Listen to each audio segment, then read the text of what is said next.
aniga laftir waxaan ka mid ahay dhibanayaasha inay wax cafiyaan raba in la cafiyana u baahan ilaahay in la cafiyo waxay la tahay dalkeena wax badan ka dhacay haddaan is cafin cuqdad iyo ceel iyo calool xumo kama baxayno qofkana koowa naftiisa yaafacaysa la yiri inuu cafiyo sababtoo ah haddaad cuqdad iyo ceel qabto markasta cudurro badan laga qaadaa halay oo sokorta iyo dhiigkarka iyo haddii alla ku rooyahay waxyaabo badan laga qaadaa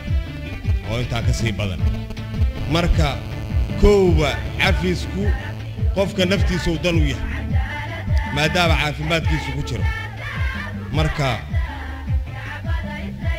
mustaqbalka ummadeennuna cafiskaas oo ku jira haddaan is cafinno oo wixii xumaan dhacayaan iska ilowno waxay ila tahay ummad horumar iyo wanaag higsata ayaa noqolay dalkeena daba ka horay xasuuq daran baa ka dhacay dareer culus ka jiray dariiqa nabad lagu maro duhurkii baa la isfurtaa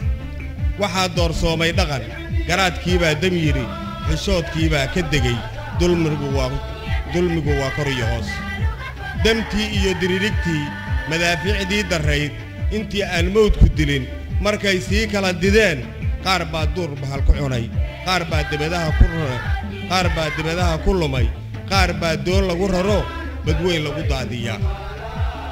daryeel qarannimo la waa xadgudub naxariis darro ah darxuma hooy bay u tahay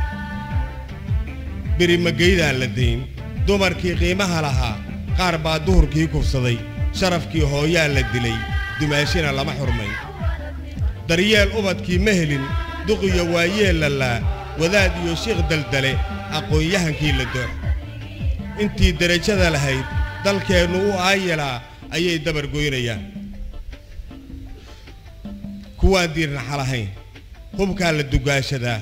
cabsida derisaan la nahay ruuxii doonaya xumaan wuxuu doonuu falaa aduunbaa daalayee meelaad u dacwooto ma leh burburku waa dul iyo hoos midkii dumiyaa dalca dembiiluhu dabagal ma leh aadmigii darajada lahaa si fududaa loo dilaa dadnima dhibatoo luntee maduudkii aadanba dugaag iyo bahal la dhalay bal may isu diirnaxaan maxay u danaynayaan inay dhiig daadiyaan walaalkii ninkii daldalay muxuu ka dawoobayaa maxaan isku diidan lahay dabeecadahaan qarriban xaggee laga soo dejiyey qofkii hadal deeqayaa ku diirsada waanadee aniga waa iga digniin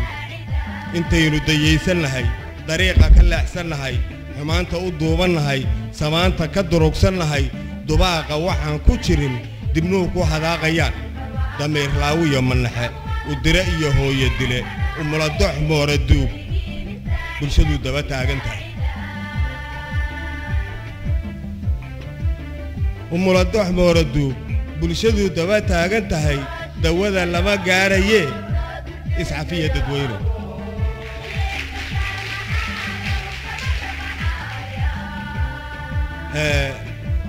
aniga idin hor taagan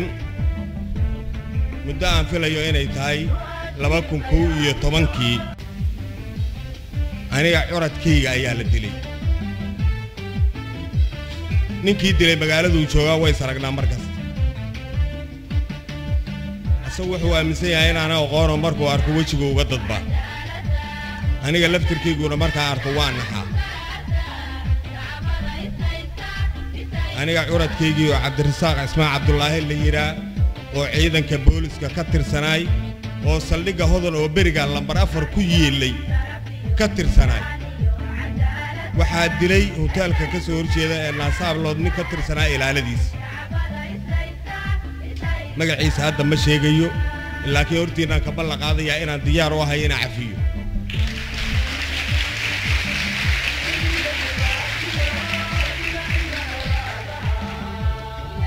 ummadda dhan ee Soomaaliyeedna waxaan ka codsanayaa in la iscafiyo walaalaha noo keenay hawshan cafis waxaan leenahay ilaahay haydi cafiyo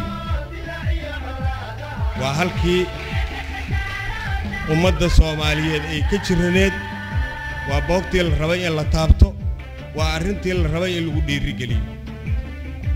marka ayagana Allah cafiyo intii fakarkaas keentay iyo intii u dhaqaaqday iyo intii soo hindistay iyo intii taaba geliso in la isu yimaad maanta Soomaaliya meel kasta ay joogto xafladan oo kale ay ka dhacdo raggii suura geliyay Ilaahay waxaan uga baryaynaa inuu dambigooda cafiyo ummadda Soomaaliyeed inay iscafiyaan haddaan iscafino Ilaahay waan cafinaya ciqaabtana waa naga dul qaadaya iyo dhibaatada marka waxaan rabaa cuqdada ugu weyn ee Soomaaliya haysata waxa kamid ah qabyaaladdu waa cudur waa dul qabyaaladdu waa furq iyo daacun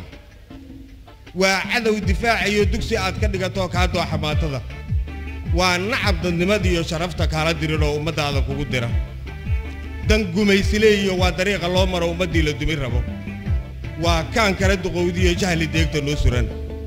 waa durbaan ibliis oo daacad aad u tahay oo aad ka daba hablaysaa ummaday la darisana nabadda waa u diidaa damiirka waa ka qaadaa diinta waa ka saartaa qaranka waa ka dumisaa aakhirana dabnaar iyo jahannabay ku dalaqseen marka qabyaaladaas inaan inta ka gudubno dhammaan aan iscafinno oo aan qof isu cafinno haddii alla koox isu cafinno qabiil aan isu cafinno nabad yacaano caafimaad cafisiyo calool saamaan nabad yacaano caafimaad cafisiyo calool saamaan nabad yacaano caafimaad